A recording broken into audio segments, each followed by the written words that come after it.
So fast forward to February 2021, which was the worst day of my entire life. So I'm going to tell this story as best as I can. It is very traumatic, and it's hard to relive. So February 2021 comes around. I get a text message from my ex, from Carl, and it says, hey, I want to see the kids. Can I have them for lunch? And so I figured it was going to be a Walmart Dollar Tree extravaganza again, and, whatever, but it'll just prove my case. We're going to court soon, whatever. And I remember the lady telling me that I was going to get my kids in February of 2021, whatever. But we didn't even have court, scheduled for February. It wasn't until, July or something. And so I'm like, okay, fine, because I'm trying to document. I asked my kids. They say they're okay with going. A few minutes before we're supposed to leave the house, I get a text message from him. And it says, hey, I don't want to meet you at Target. I want to meet you at the Dollar Tree. And I think that's really weird because the Dollar Tree is literally so close to the Target. And, why are we moving spots? The Target has so many cameras. And then a voice tells me it's because there are no cameras. And I'm so bad at talking myself out of my own intuition, right? So I was like, I guess. So I pull up to the Dollar Tree with my kids, and my daughter goes to get out of the car, and she turns around and looks at me and says, Mom, I need you to wish me luck. I said, what do you mean? And she said, I need you to wish me luck. And I said, are you okay? And she's like, I'm going to need luck, Mom. And I said, whoa, does something feel wrong? Because if something feels wrong, you don't have to go. And she said, no, I have to do this. And I was like, what's happening? Are you okay? She's like, I don't know, Mom, I have to go. And she gets out, she gets in the car, and he's putting the boys in his car. And I look, and a voice told me, you are never going to see your kids again. And I will never forget that feeling. But I talked myself out of it, and I said, we've done this a million times. He's going to take them. He's going to bring them back. It's fine. So I go home, and I sit at home because nothing felt right about this day. So I go and I sit in my apartment. And I'm not moving. The TV's not on. I'm literally sat there in the dark because I didn't know what to do. I felt like there was a war coming. And I just sat there. It sounds so crazy. In the complete darkness, not doing anything. Just staring at the wall, waiting for the time for my kids to come home. Well, 4 o'clock comes around and he texts me and he says, can I keep the kids till after dinner? And I said, I'd really rather have them home. If you want to pick up dinner and then drop them off, I'd be more than happy to let you grab them dinner if you'd like to. And he says, okay, fine. And then shortly after that, maybe 20 minutes after that, maybe less than that, I get a text message from my daughter that says help. And immediately I thought of her blood sugar. So I looked at her sugar. It was a split second. Looked at her sugar. Her sugar was normal. In that split second, I get a text message that says, Dad, Mom, help. And I look at their location, and they are at a Domino's that's probably 15 minutes away from me because we're on a really busy street. And I knew that I couldn't get to them fast enough. And I knew if I called 911, they weren't going to get to them fast enough. But I knew Joe, my best friend, was at work right down the street and that he could probably be there within 10 minutes. And I call him, and I start screaming into the phone, screaming. I said, there's something wrong. Carl's doing something to the kids. You need to go to the Domino's right now. And he's like, all right, I'm gone. And he literally runs out of work, doesn't tell anyone where he's going, hops in his car, and you can hear the tires screeching, down the road. And then I get a text message from my daughter that says, Mom, you need to hurry. He's taking the boys. And my daughter's all of 12 at this point. Her brothers are 9. They might have been 8 when it happened. Yeah. And so I told her help is on the way. Try to get somebody's attention. Try to get help. We're coming. It's going to be okay. And I'm trying to call her and she's not answering. And I was screeching this, I don't think I could ever make that sound again in my life. For Joe to get to my babies. And then all of a sudden I hear, he's like, I'm in the parking lot. And I hear screeching. And he's like, I see them. And he pulled behind Carl's car.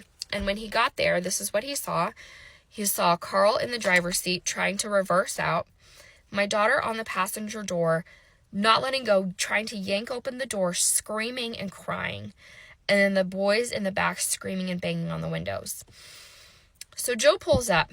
When Carl sees Joe, Carl gets out of the car, opens the back door, and the boys come flying out. Screaming. The boys come flying out. My daughter comes back around the car and was like, you psycho. And Carl says, oh, she's having a bad day. You know how she is. She's a little crazy sometimes. And my daughter, like a chihuahua, comes around and Joe grabs her and throws him behind her. And she comes up like a chihuahua. And she's like, you tell him. You tell him what you did to us. You tell him what you did. You tell him right now. And Carl was like, I didn't do anything. And Joe was like, what the hell just happened here? People are watching. And I'm going to tell you this story, guys. Not one person called the police. Not one adult went to go help my daughter who was screaming for help. Not one person called the police. My daughter was screaming for someone to help her. Not one person called the police. Okay? So what happened was they were in this Domino's. And my daughter said Carl was acting crazy the whole day. Like there was something wrong. And my boys could tell.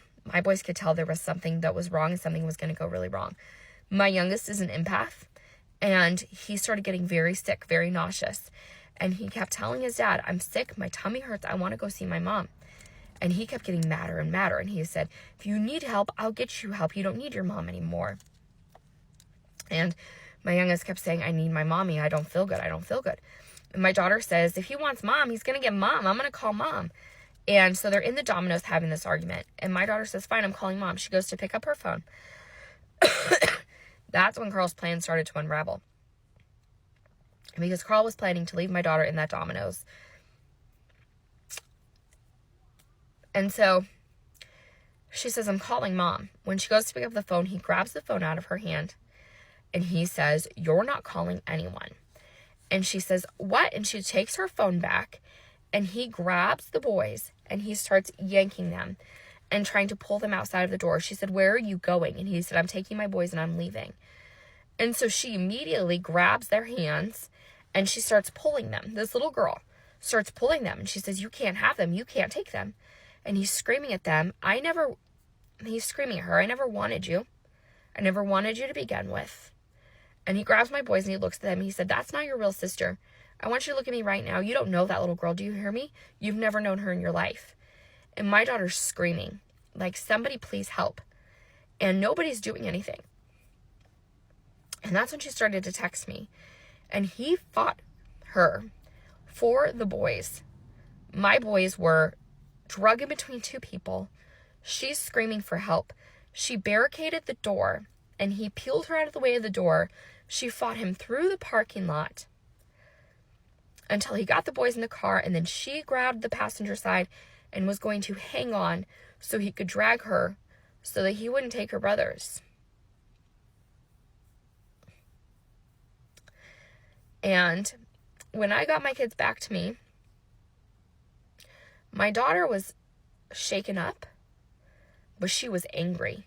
She was angry. She had primal rage, so much rage and hatred.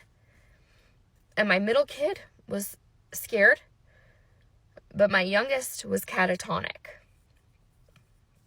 And if you've never seen a kid that was catatonic, guys, it's not good. He would not move. He would not speak. He would not respond. And we didn't know if he had been given something or what was happening.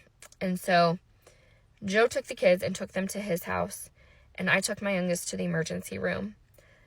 And they said, ma'am, he's been through something extremely traumatic. He's catatonic. While we were there, they tried to talk to him. They tried to engage with him. They tried to do the whole thing. And he started to come out of it a little bit. And they said it's going to take time. And it took him a while to come back to me. And he has never been the same since. He used to believe that there was good in everybody. And now he doesn't. And that breaks my heart. But that was the last time my ex has seen my kids in person.